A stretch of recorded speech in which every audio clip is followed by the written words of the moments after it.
At approximately 1:24 today, the Aurora Police Department received multiple calls for an active shooter at 641 Archer Avenue, a manufacturing warehouse.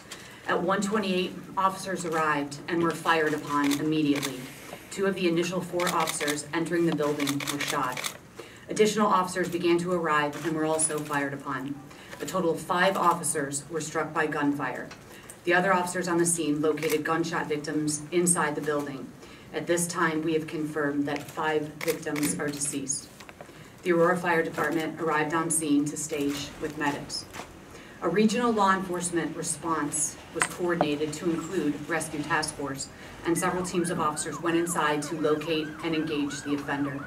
The building is 29,000 square feet, and when they located the offender, they engaged in gunfire with him, ultimately killing him. The shooter is identified as Gary Martin. He is a 45-year-old man, and we believe he was an employee of the company. At this time, we aren't sure of the motive of this act of violence.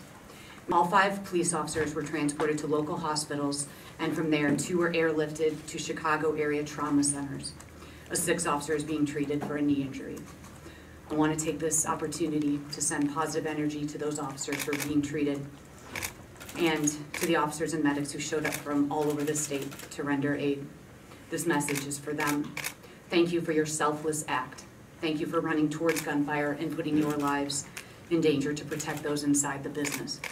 My heart goes out to the victims and their families who simply went to work today like any other day. We offer our sincere condolences, and as the facts of this tragedy unfold, we will provide information and attempt to make sense of it. I don't think I can be clear in stating that today is a sad day in the city of Aurora. For so many years, we have seen similar situations throughout our nation, and the horrible feeling that we get when we see it on the news. To experience it firsthand is even more painful. I want to begin by acknowledging the amazing work of the Aurora Police Department and Chief Zieman and all of the men and women who were first responders and every single law enforcement officer involved in securing this scene. You rushed toward danger, and in doing that you saved countless lives, and you represent the very best of what it means to protect our communities and to serve our communities.